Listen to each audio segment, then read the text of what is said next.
બેવડી ઋતુની અસર લોકોના સ્વાસ્થ્ય પર જોવા મળી રહી છે। સોલા સિવિલ હોસ્પિટલમાં છેલ્લા એક સપ્તાહમાં 14,685 ઓપીડી નોંધાઈ છે, તો ડેન્ગ્યુના 105 સેમ્પલ પૈકી 4 કેસ પોઝિટિવ આવ્યા છે। મલેરિયાના 452 સેમ્પલ પૈકી 2 પોઝિટિવ કેસ નોંધાયા છે। બાળકની 100 થી 150 ઓપીડી નોંધાઈ છે। સોલા સિવિલ હોસ્પિટલમાં 44 બાળકો દાખલ છે। શરદી, ઉધરસ, તાવ, વાયરલના કેસ પણ વધી રહ્યા છે।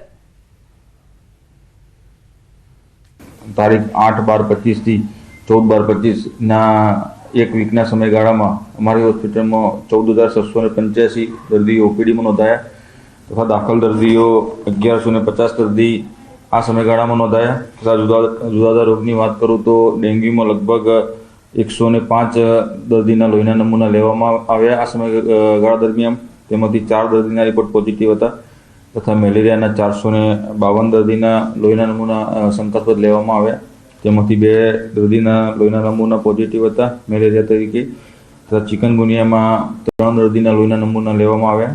એ જ રીતે ડાયરિયામાં 18 કેસ તથા વાયરલ હેપેટાઇટિસમાં 4 કેસ અને ટાઇફોઇડમાં 1 કેસ આ સમયગાળા દરમિયાન અમારી હોસ્પિટલમાં નોંધાયા હતા। રાજકોટ ધોરાજીમાં તંત્રની ઘોર બેદરકારી સામે આવી છે। ઘોર બેદરકારીના કારણે લોકો હાલાકી ભોગવી રહ્યા છે। નલિયા કોલોનીમાં ગટરના ગંદા પાણી રસ્તા પર ફરી વળ્યા છે।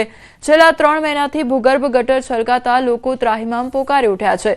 નગરપાલિકા માત્ર આશ્વાસનો આપી સંતોષ માની લેતા હોવાનો સ્થાનિકો દ્વારા આક્ષેપ કરવામાં આવ્યો છે। અંદાજે 200 પરિવાર આ સમસ્યાનો સામનો કરી રહ્યા છે, તો ગંદકીના કારણે રોગચાળો ફેલાવાનો પણ ભય છે। તેથી સ્થાનિકો તાત્કાલિક યોગ્ય ઉકેલ લાવવા માટે માંગ કરી રહ્યા છે। અમે તમને એમ કહે છે તમે જાઓ, અમે હમણાં આવીએ છીએ ને ગંદકી તમે જોઈ શકો છો, આખી ગટર ભરી છે ને એ ગટરનું પાણી બહાર નીકળીને રોડ ઉપર હાલતું થયું છે। અમે નગરપાલિકે જાય તેમ કે તમે આગળ થાવ, અમારી ગાડી આવે છે, પછી કાંઈ કઈ થતું નથી। અહીં એ અમારી માંગણી છે ને અમારા બચ્ચા બીમાર પડે છે। અત્યારે જોઈ લ્યો બહુ જ ગંદકી છે, આમાં અમારે રહેવું કે મચ્છર એટલા થાય છે અને પાણી એવું આમ નીકળે છે કે અમારે હાલવું કેમ એ તકલીફ થઈ ગઈ છે। અત્યારે શું કંઈક આમાં કરી દે, પાણીની અવર થઈ શકે એ વ્યવસ્થા તો વાંધો નહીં, બીજું શું જોઈએ અમારે આ તકલીફ અમારે આ પાણીની જ છે। રાજકોટના ધોરાજીની વાત કરીએ, ધોરાજીના અંદર જૂના ઉપલેટા રોડ ઉપર નરિયા કોલોની આવેલ છે, જ્યાં 200 થી વધારે પરિવાર यहाँ रेसिडेंट एरियो है। यहाँ भूगर्भ गटर की हालत है, केवी हालत है पहला आपने दृश्य बताया कि જોઈ શકો છો કે બહાર નીકળતા પાણી નાના નાના ભૂલકાઓ છે તેમાં તે બીમાર પડતા હોય છે, છતાં નગરપાલિકા દ્વારા કોઈ જાતની કામગીરી કરવામાં આવતી નથી। આ લોકો ટેક્સના પૈસા ભરે છે, છતાં નગરપાલિકાના ચીફ ઓફિસરને કેમ આ નથી દેખાતું? શરમ જેવી વાત છે કે ચીફ ઓફિસરને શરમ આવી છે કે ધોરાજી કઈ રાતનું અત્યારે છે, તમે જોઈ શકો છો કે કઈ રીતે લોકો અહીંયા રહી શકે છે। જે રીતે લોકો બીમાર પડતા હોય છે, વારે ઘરે રજૂઆત કરવા છતાં કોઈ જાતની કામગીરી નગરપાલિકા માત્ર ને માત્ર કાગળ ઉપર કરતી હોય છે।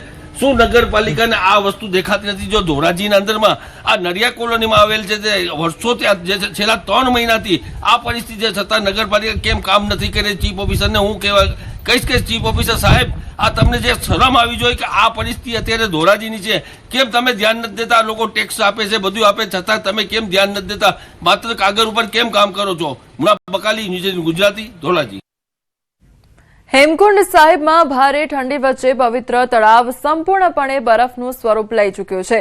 ગયા મહિને થયેલી હિમવર્ષા પછી અહીં ઠંડી ઘણી બધી વધી ગઈ છે, પરંતુ હવે ઠંડીના કારણે પવિત્ર તળાવ અને સમગ્ર કુદરતી ધોધ થીજી ગયા છે। હેમકુંડ સાહિબની આસપાસ હિમવર્ષા થઈ ગઈ છે। ગુરુદ્વારા સમિતિ સતત અહીં મુલાકાત લઈ રહી છે અને નિરીક્ષણ પણ કરવામાં આવી રહ્યું છે। આના સુંદર દ્રશ્યો પણ સામે આવ્યા છે।